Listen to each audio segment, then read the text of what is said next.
So as I said, today we're going to be doing a review, 1 year review of the ownership of this Z06. What I'm driving is a 2002 Corvette C5 Z06 with currently 62,699 miles on it. So still just barely even broken open. Had this car, like I said, for a year. Basically the story of how this happened was I was talking to my youngest son, and we were watching a review of some C5s and all, and I was like, you know what, I'm gonna buy a Corvette. It's like I've always wanted one. I thought they were awesome. Like my favorites were the 70s Corvettes. I thought they were so cool, even though I didn't realize that the late 70s were just robbed of horsepower, and I wasn't a huge fan of the early 70s Stingrays. I like the 77, 79, all that, which were probably the biggest dogs that were ever made of the entire line. But that was Saturday afternoon, and Monday morning I took possession of this. I started looking around, and I knew that the Z06 was what I wanted. I had originally wanted a ZR1 from the C4 era, but the power's just not the same. Very, very cool car and all, and that's probably my favorite body style is a 96 or 95, whatever. That's probably my favorite body style. This one wasn't my favorite body style. When it came out, I was not a fan. But the more I saw it, it kind of grows on you. And now owning it, I think it's cool. I was never a huge fan of the rear brake lights after the C4, kind of struck my fancy. But at any rate, Monday morning, I take ownership of this thing. It had 59,000 miles on it. So I put $3,000 on it in a year. And I got to tell you, you could daily one of these things, assuming you didn't have to, go work, some manual labor job and track mud in it and, have to haul a bunch of crap. Like, you can fit a set of golf clubs in here. So, you can still, I take this thing grocery shopping, once a month when I buy just a ton of crap. You can fit a lot of stuff in here. And it gets good mileage, yet you can just pound this thing, and it just keeps putting out power. The C5 Vet was made from 97 to 04, and this being an 02, the Z06 came out in, I believe, 01, had 385 horsepower. Well, unfortunately, the people that bought them that first year loved them because they were 35, 40 horsepower over the stock base C5. The problem was, the next year, when the 2002 came out, this one, bam, it bumps up to 405 horsepower. So major difference over the base C5. The base C5 is a 350 horsepower Vet. This was standard 405 throughout the rest of its tenure until the new Vet replaced it. But monster vehicle, monster car. Because if you look at it, to me, this is the most ready, out of the box, trackable, affordable vehicle that you can buy. You can get these things for $20,000 to $25,000 in great shape, and it's a 4-second to 60 car. It does, 12-second quarter miles. It tracks. The handling on it is amazing. It grips. I can take exit ramps at 55 miles an hour, and it's still asking for more. Phenomenally engineered vehicle for what it is. And this was a $42,000 car, which in today's money is, more commensurate with what we have today. It's a $65,000 Corvette back in the day, And reason number 7, we don't drive mopeds on the highway yet, dummy. But anyway, what made the Z06 different from the base C5? Well, it's like 37, 38 pounds lighter. This thing weighs 3,120 pounds, something like that, without me in it dry. And they save the weight from some thinner glass. It's got titanium exhaust, which obviously is a weight savings. Had a lighter battery. Some soundproofing was removed. And it just made it that much lighter, right? Every little pound counts. They say every 100 pound is a tenth of a mile, or a tenth of a second and a quarter mile. I don't know if that's true, but obviously less weight makes you feel like you have more horsepower. The other things that made it stand out were different wheels, wider tires. It also had active brake ducts, and that's typically the easiest way to tell the Z06 at a glance in this era is the rear brake cooling ducts, the black plastic cooling ducts right in front of the back tire.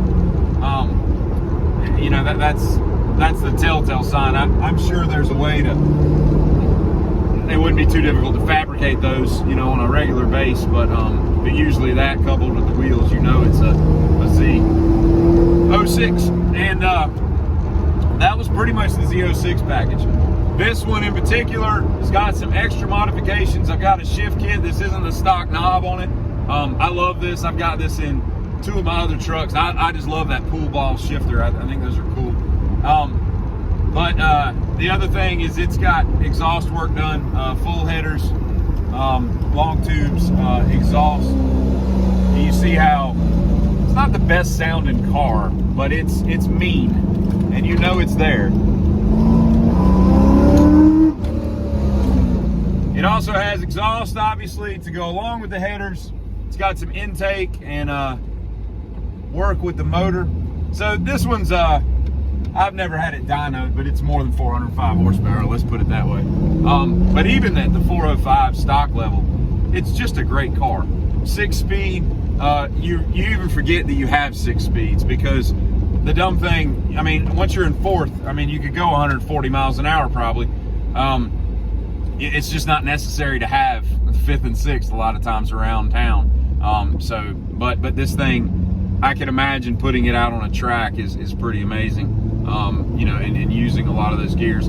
I've had this up to 145 on a closed track, bouncing off rev limiters. Didn't know where they were. I found them, and it's just as stable as can be. Just a great feeling car. This one's also lowered. It's got adjustable springs on it. It's also got 305/19 Ford Stars on the back and 285/18s on the front. So it's got a lot more meat on the back and the front than what would have come stock. And you know, there's a lot of things about this car that it's kind of like a Cummins truck. Oh man, great motor, crappy truck. I get that, right? I own one, so I understand it. But and this one is a lot of the same thing. Awesome suspension, the LS6 motor, phenomenal. I mean, you can't say enough about LS motors in the first place, much less the LS6. But then they say, oh, but it's a Chevy inside from the 90s. You know, the fit and finish is crappy, the plastics are cheap and whatnot. I particularly like this kind of stuff. It harkens back to the things I couldn't afford when I was a kid, you know, and I don't know, there's just something neat about it. I don't like like the next generation of Vet. It's too flat and I don't know, there's something about it, it's just not personal to me. I really enjoy this. I like the fact that it's kind of cheap and, you know, just looks crappy or whatever, but it's neat. Everything's where I need it. It's all laid out. This is one of the first vehicles that had heads-up display, so I don't even look at the gauges. I'm always looking at that. Excuse me. I'm always looking at the speedometer in the windshield. You can adjust the height of it. You can adjust what other information's given out on there. It's just really cool. It also, it gets great mileage. I mean, you know, you can get 25, 30 miles a gallon in this thing if you drive it easy. It's kind of hard to drive it easy when you've got, you know, so much power on tap, but it's possible. You could road trip this thing and it would be great. You know, it is what it is, but to each their own as far as what they use their vehicle for. You know, I don't usually drive a car 3,000 miles a year. I've got other vehicles that I have, so it precludes me from putting a ton of miles on all my cars. But this one, to go 3,000 in it, I just couldn't stop driving it. It's all I drove as soon as I got it for like 3 months. I took this thing everywhere. It's just so much fun. Now, a couple complaints. You know, the much aligned cup holder issue. Cup holder's literally about that shallow. It will fit a water bottle, it'll fit a Wendy's cup or whatever, but unless you're sitting still, I wouldn't put it in there, because as soon as you turn, bloop, it's spilling. It's just, I don't know who thought that was a good idea, and I haven't taken this entire panel off to see what's underneath there. I imagine the torque tube takes up so much of it, that's just, I mean, surely they would have gone deeper if they could, and apparently they couldn't, so it you know, whatever. But I bought for an embarrassing $85. I bought a cup holder that kind of goes with, that just kind of sticks on the side, which works fine, you know, whatever. So it's more of a cell phone holder or a change holder, however you want to call it. But yeah, the cup holder sucks. And it's weird that this is, you know, like we said, an equivalency of a $65,000 car, and that's the best cup holder you can get with all the other accoutrements. You know, I think it should have had keyless entry. I think it should have had heated seats. I mean, we've had heated seats since like the 30s or 40s or something. I think Cadillac had one a long time ago. And so, I mean, surely they could have put it in their basically top of the line vehicle. That would have been cool. But other than that, it's got everything else you want. I mean, it's got the gauges and everything it tells you is everything that you could ask for. The other thing that is not, most people, including me, are not huge fans of are these seats. They look awesome. They've got the Z06 stitching in the back. These are red seats with black seats with red stitching in the headrest. They look awesome. I like them. They remind me of like Knight Rider era, you know, whatever. But they're not the most comfortable things that, you know, we've ever built in this country. You can ride in this thing for an hour and a half and you need to just get out and stretch. It's just not the most comfortable thing that they could have put in a vehicle. But that sound right there and what it does for you,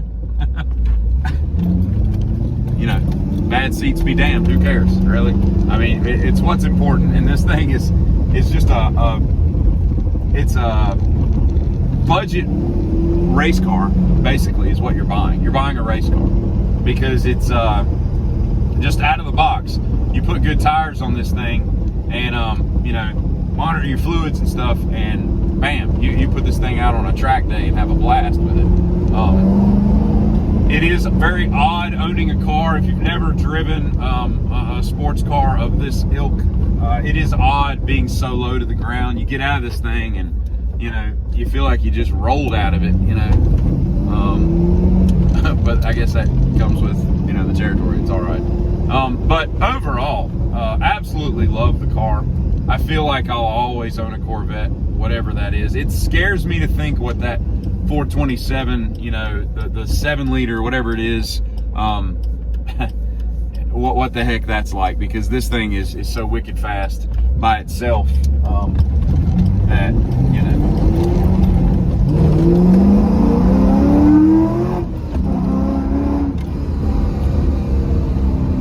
Another thing, it's got traction control here. It's got 2 levels of hell. Cut the first one off and it just loosens up your traction control. You can slide things around, you know, chirp some gears, whatever. Hold it for 5 seconds, it cuts everything off. Your stability, your active handling, or all that stuff. You better know how to drive if you're gonna do that mess. Because there's no, it's like driving a Viper. There's no aids anymore. It allows you to do whatever it is you're stupid enough to do. And this is a very dangerous car if you're not comfortable handling its abilities and kind of reining them in and knowing what you're doing. You know, so this car does have some gremlins. There's like an ignition lock problem that you got to bypass. This one's been done such that if you don't, it can lock you out and basically you're stranded. You got to have that thing towed. And all that kind of sucks. I lost my trunk control button. One of the plastic tabs broke off, so just stuck that. I mean, the button still works, but the you know, the actual panel is gone, so I got to find another one of those. They don't readily make some of this stuff. The digital display in my air conditioner controls has gone away. It comes and goes every once in a while, but right now it's just a blacked out screen. There's some, you know, basically some solder that comes off the back of the panel. I'm not the greatest soldering person, but you can mail it off to a business that'll do it for 85 bucks and they'll have it back to you in 2 days and everything works. You know, just like any car, there's just gonna be stuff that happens. The most annoying thing in this car is I gotta keep starting it every other day, because if not, there's some electrical gremlin, and it's not just my car. I've read about this with many others, that there's some parasitic drag loss of power that just robs it, and it won't turn over. And so I keep my handy dandy NOCO, which by the way is a phenomenal product. What we got going on here? Phenomenal product. Goes up to like an 8-liter gas and like a 6-liter diesel. It'll jump it right off. But it's kind of annoying because there's something in here. Some people say it's a security system, something. It's just something that's really minute that just drains the little bastard. And so you got to jump it off. If you let this thing sit for 3 or 4 days, that's just what it is. But small price to pay. It usually turns right over. I don't have an issue. But it is something to consider. Let's see. And that's about it, man. It's a fun car. Gets good mileage. Man, you get all kinds of looks. It's a sexy vehicle. It's just an amazing piece of machinery from 20-some years ago that is just a blast to drive. It's an honor to drive. As stupid as that sounds, it really is. I feel very privileged to have this vehicle in my possession and kind of be its caretaker, because to me this is just American history. I loved a 63, 67, all those Corvettes growing up. They were just so iconic and just amazing. And to own one that not only is beautiful and special and rare. I think there were 8,000 Z06s made in 02. There were 4,000 Quicksilver Metallics, which is what this one is, over the whole range of 35, 40,000 Corvettes that year. So you got to figure there's probably, most of them were black and red, so you got to figure there's probably only like 1,500, 1,800 of these of this color in Z06, which is obviously, if I didn't mention, the fixed roof coupe FRC. They did that for structural rigidity, so you can't get this in the T-top. That kind of sucks. You got to love a T-top, and that would be awesome, but you got to get a fixed roof coupe with this one. You can't get a convertible or T-top, or Targa or anything else like that. But that's not the end of the world. But as I was saying, just an amazing piece of Americana. Just an awesome vehicle. It's a beast of a motor, just out of a small 350 to be able to push, the power that it does just in stock form. I mean, it red lines at 64, 6,300 RPMs. I mean, 400 foot-pounds of torque out of a small block V8. Sounds good, looks good. Everybody gives you the thumbs up at the gas station. It's just fun getting out of and getting into. It's how you got those cars that as you're walking to them, you can't wait to open the door and sit down and blip that throttle. It just feels good, right? And then you got the cars along the same way that as you get out of them and shut the door, you got to look back and look at it, because that's just a sexy thing right there. So overall, I couldn't be more pleased with this purchase. I should have done it a long time ago. There's some things that I wish Chevy had kind of petered out a little bit differently, or kind of done things differently with. And dadgummit, if I didn't lose, I left what I came here to do. I got to go back home. But anyway, so such is life. But yeah, we'll give you a walk around tour here in just a moment and get back at you. So on to the outside of the Z06. As you can see, it's got a great stance with the lowering springs. As I said, they're adjustable. 18s in the front, 19s in the back. They're on Michelin Pilot Sport 4S. Expensive, pricey tires, but they are excellent tires. They're Forge Star wheels. I love them. They look great. They're a pain in the butt to get clean. And this car is fairly filthy right now because, like I said, it's a driver. LS6 motor. I'm gonna put a catch can on it. That's about the only thing I plan on doing underneath here for the most part. One of the things that plagues these particular LS's is the valve train. The springs will go bad and can disintegrate and eat up your motor, so you got to check those, make sure that everything's good. Otherwise, it's a fairly simple motor to work on, unless you got to pull the motor. And then of course, the easiest thing is to go out the bottom, because you'll play hell trying to get this thing out through the top. Top right here comes up to about a little above my hip. So again, really low down car, and there's those cup holders I was mentioning. it's awesome riding, and it's just a pain in the butt getting out of it.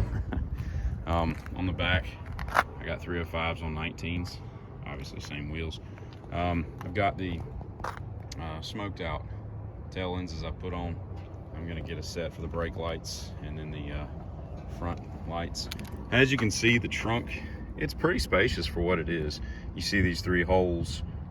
They're covered up by panels in the regular C5, but to save weight, I suppose they took those out. But you can fit quite a few things in here. This foam pad is just a aftermarket thing that you put on the inside just to kind of sound deaden a little bit. Looks pretty cool. But there's the active brake ducts that are kind of the telltale, hey, I'm a Z06. And then of course you've got the badging that the O2 had in forward. The other brake ducts are there, and they're both functional, so that's pretty cool. On the inside, the only other thing that really strikes out as being Z06, and again, forgive the mess, pedals make it pretty easy to heel toe. There's my missing button, but everything, these are a nice rubbery coating. Everything's pretty neat. It's just a fun car. You feel very much like a cockpit when you're driving it. And then again, that foam pad is just, it's just there to kind of separate the trunk from the interior. But there's a lot of storage in here. I mean, you can go away for a long weekend and have plenty of room on it. So yeah, beautiful car, fun to drive. And again, they're affordable right now. Out of the box, this is a great vehicle for everything that you get with it. So strike now if you want one, because I'm only imagining the prices are going up in good condition and low miles like this one is. And when it's cleaned up, it's absolutely beautiful, with the exception of these stupid brake lights. No matter how much you clean them and blow out the air, there's always this grit that gets stuck right there. It's kind of a pain. And Chevy, if you decide to drive without a license plate, they're gonna let you know it's still a Chevy. So, but yeah, I'll show you one other thing in the motor that I forgot that you should be able to see. But full length headers, it's a tight fit, but they sound amazing. Wicked sound. It's not, you know, I'd take a dual overhead cam 4.6 or you know, something out of the Ford factory, even an old 302. I think they sound better. The LSs are not the best sounding motors, just like Vipers aren't the best sounding motors, but you can't argue with the performance. Those things will run and run and run. They have, much like Ford with the Coyote, these LSs they're here to stay, and they have built a phenomenal platform with which to spread joy and cheer across their motoring platform. So good job there, Chevrolet. Giddy up.